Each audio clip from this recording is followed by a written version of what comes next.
Good evening friends, எல்லோரும் எப்படி இருக்கீங்க? இன்றைக்கி ஒரு மோட்டிவேஷன் ஸ்டோரி கேட்கலாம். வாங்க வீடியோக்குள்ளே போகலாம். ஒரு ஊரில் ஒரு குரு இருந்தாராம். அந்த குரு மலை ஏறுறதுல பயிற்சி கொடுக்குறவர். அந்த மாதிரி நிறையா மாணவர்களுக்கு மலை எப்படி ஏறுறது, விழாமல் எப்படி ஏறுறது பாதுகாப்பாக அப்படின்னு சொல்லிட்டு பயிற்சி கொடுக்குறவராக இருந்தார். ஒரு நாள் ஒரு மாணவருக்கு பயிற்சி கொடுத்துட்ருந்தார். அப்போ மாணவன் மலை மேலே ஏறிட்டு இருக்கார். குரு மலைக்கு கீழே நின்றுட்டு இன்ஸ்ட்ரக்ஷன் கொடுத்துட்ருந்தார். அப்போ மாணவர் மேலே ஏறும் போது கால் வச்சுக்கிறதுக்கு ஒரு இடத்துல இடம் இல்லை. சுற்றி சுற்றி பார்க்குறாரு, அவரால் பேலன்ஸ் பண்ண முடியல. சரி, குரு ஏதாவது நம்மளுக்கு இன்ஸ்ட்ரக்ஷன் கொடுப்பாருன்னு வெயிட் பண்ணி பார்க்குறாரு. குரு எதுவுமே சொல்லலை, அமைதியாக இருக்கார். அப்போ அந்த மாணவரே என்ன பண்ணுறாருன்னா, தன்னோட சொந்த முயற்சியில் எங்கே பிடிச்சிக்கிறது, எங்கே கால் வைக்கிறது, எப்படி அடுத்த ஸ்டெப்பு மேலே ஏறி போகிறது அப்படின்னு சொல்லி ரொம்ப தீவிரமாக போராடி யோசித்து அந்த கட்டத்தை கடந்துடுறாரு. அதுக்கப்புறமா மேலே போனவுடனே அடுத்த ஸ்டெப்பு மலை ஏறினவுடனே 2-3 பிளேஸ் இருக்குது. கால் வச்சுக்க, கை வச்சுக்க, ஒரு கம்ஃபர்டபுளான பிளேஸ் இருக்குது. அவர் கொஞ்சம் ரிலாக்ஸ்டாக மேலே ஏறலாம். அந்த மாதிரி பொசிஷனில் குரு என்ன பண்ணுறாருன்னா இன்ஸ்ட்ரக்ஷன் கொடுக்க ஆரம்பிக்கிறாரு. அங்கே குரு என்ன சொல்கிறாருன்னா, தம்பி பார்த்து இந்த இடத்துல கால் வச்சுக்கோங்க, இந்த லெஃப்ட் ஹேண்ட் சைடு இப்படி பிடிச்சிக்கோங்க, அந்த கையில் கயிறு எப்படி பிடிங்க அப்படின்னு சொல்லிட்டு ரொம்பவே இன்ஸ்ட்ரக்ஷன் கொடுத்துட்ருக்காரு.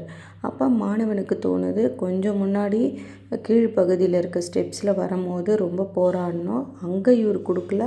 இப்போ நமக்கே நல்லா தெரியுது, இந்த இடத்துல காலை வச்சா அடுத்த ஸ்டெப்பு போயிடுவோன்னு. இவர் இந்த இடத்துல நிறைய அட்வைஸ் கொடுக்குறாரு. இது எனக்கே தெரியாதா, இது ஒரு கைட் பண்ணணுன்னு ஏதாவது தேவை இருக்கா அப்படின்னு சொல்லி மனசுக்குள்ளேயே ரொம்ப கோவமாக நினச்சிக்கிறாரு, பேசிக்கிறாரு. சரி, கீழே போனோடனே ஃபஸ்ட்டு இவரை கேட்கணும் மனசுக்குள்ளேயே நினச்சிக்கிட்டு அந்த பயிற்சியை செய்து முடிக்கிறாரு. முடிச்சுட்டு கீழே இறங்கி வந்தவுடனே குருக்கிட்ட கேட்குறாரு, ஏன் குருவே, நான் மலை மேலே ஏறும் போது ஒரு இடத்துல நான் ரொம்ப கஷ்டப்பட்டேன். அந்த இடத்துல நீங்கள் எனக்கு டிப்ஸ் அண்ட் ட்ரிக்ஸ் கொடுத்து இப்படி ஹேண்டில் பண்ணால் நீங்கள் சீக்கிரமாக அடுத்த ஸ்டெப்பு போகலாம் அப்படின்னு நீங்கள் எனக்கு கைட் பண்ணுவீங்கன்னு நினச்சேன். அந்த இடத்துல எனக்கு நீங்கள் ஒரு விஷயம் கூட சொல்லித்தரலை. நானே என்னோடய சொந்த முயற்சியில் முன்னேறி போனேன்.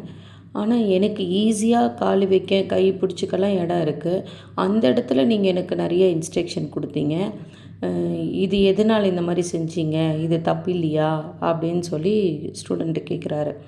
அப்போ குரு சொல்கிறாரு, அப்படி இல்லைப்பா, உனக்கு ஒரு ஆபத்து, ஒரு பிரச்சனைன்னு வரும்போது உன்னுடைய அறிவு, உன்னுடைய விழிப்புணர்வு அதிகமாக செயல்படும்.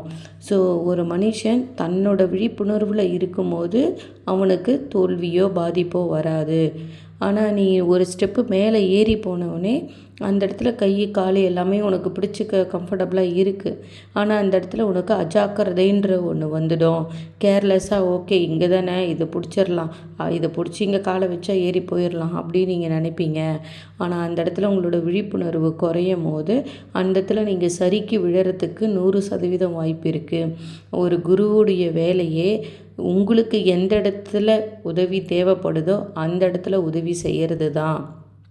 ஸோ உன்னுடைய சொந்த புத்தி எந்த இடத்துல உனக்கு உதவி செய்யலையோ அந்த இடத்துல குருவுடைய புத்தி தேவைப்படுது.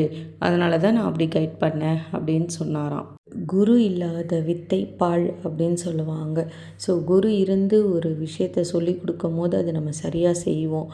அதுபோல் நம்ம வாழ்க்கையில் கூட நமக்கு குருவாக இருந்து இறைவன் வழிகாட்டி அந்த வழியில் நம்ம போகும்போது நம்மளும் அதிக வெற்றிகளை அடைய முடியும். அவ்வளோதான் ஃப்ரெண்ட்ஸ். இந்த கதை பிடிச்சிருந்தா லைக் பண்ணுங்கள், கமெண்ட் பண்ணுங்கள். தேங்க்ஸ் ஃபார் வாட்சிங். பாய்.